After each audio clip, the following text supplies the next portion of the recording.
When I was younger, my favorite park and rec activity, I think it was going to the pool. Baseball, basketball, and soccer. Well, Lego club, boarding club, chess club. Football, basketball, and baseball. I played a lot of soccer. I played community soccer when I was 3 all the way through 17. I think I played with my high school like 1 season, but it was a bad vibe, and I went back to playing at the community fields every fall and every spring. Every kid gets a t-shirt, you got a medal at the end. It was just a great chance to be outside and be with my friends, and you know, I still play soccer to this day. Love it. My relationship with the rec department is a long-serving relationship, which has been great for me. I started out as the first assistant rec director in town in 1974, and just been around and been involved really for the last 50 years. I've lived in the community for over 30 years. And I think as far as some of the achievements that have taken place during the time that I've lived here, but also I guess during the time that I've been working for the department, I didn't start the national accreditation process, but that's been an achievement that we've been re-accredited twice. Just getting established in 1974. And by the way, that was a big thing for the selectmen to hire. Henry Martinuke was our first director in 1974, and I used to go in and hound him and say, "You need an assistant." And then they were able to get some funds, and they hired me as an assistant. But the milestone, one of them was getting that started, you know, where we have a program that is in our budget, and we have a rec department. We hadn't really had a formal rec department before, so you couldn't screw up. You couldn't mess it up if you wanted to. If you just rolled the ball out, people were happy that they had a program. I do remember back in the early Little League days, each village of 5 of them provided you could only play on a particular team, like the Quechee team if you lived in Quechee. And so there was always, at that point, there was a division, and it actually probably created a few rivalries. But as the rec department got involved, the whole baseball program, T-ball in particular, in its infancy, was for everyone, and you got to play with kids from other villages. I think we were the leading edge department-wise on making it feel like we were one town, not 5 towns that use the same spots. It was 1970s, and I just had 50, 60 kids, and they'd be draped all over you, and we'd go for hikes at Mount Cardigan and just have a lot of, but those years for me were just really, really fun. So I've only been here for 8 years, and I feel like somehow the Parks Department in that time seems to do more every year.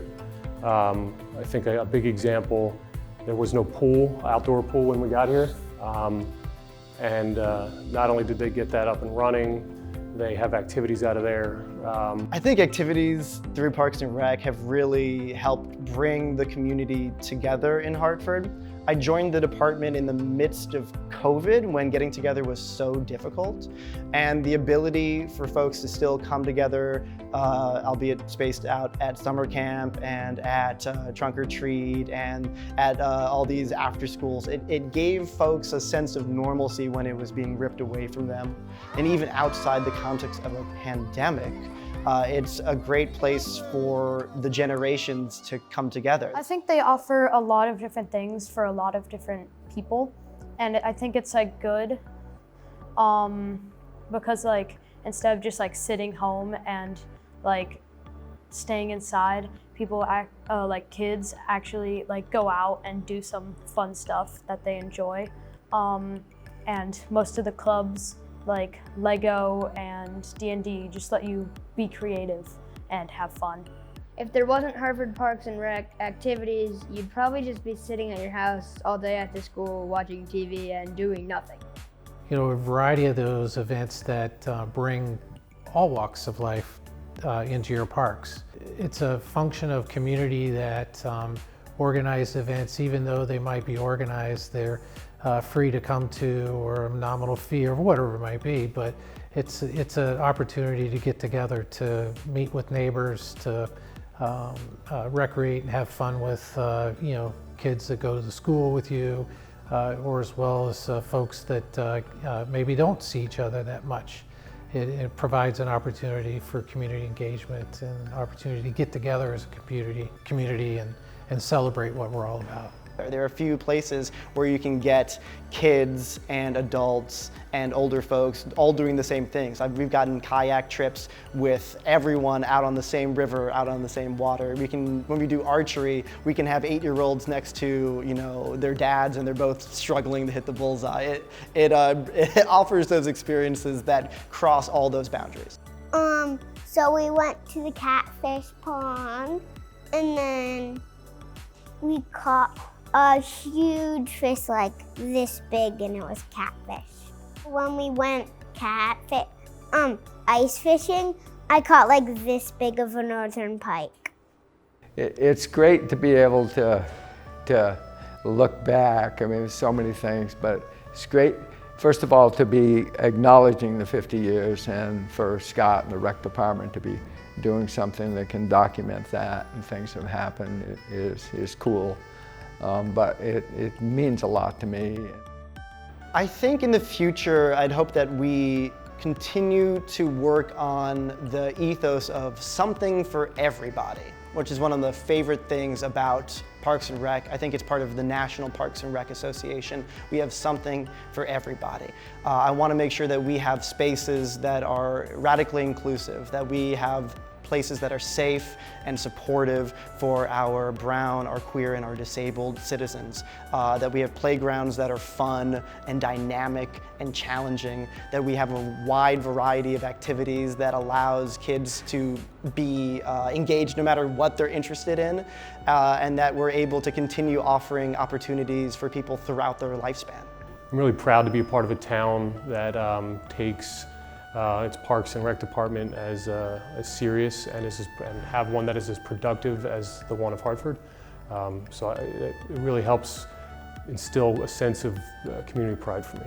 What does the 50th anniversary mean to me? It means that we're doing something right. Well, for one thing, it means I'm getting older. Because I was the first director. I think what it means to me personally is what I mentioned earlier about celebrating where we've been, but also celebrating the future, where we can go. I guess it's still amazing, because I was born and raised here, what's available to us because of the rec department and through the rec department is still very amazing, from the swimming arrangements to the trails that have been built in some of our parks. It means that there's a niche in this community, and we're filling it. That there is a human's inextricable right to recreate, to have fun, to enjoy their leisure, and that we are providing opportunities, and hopefully will for another 50 years.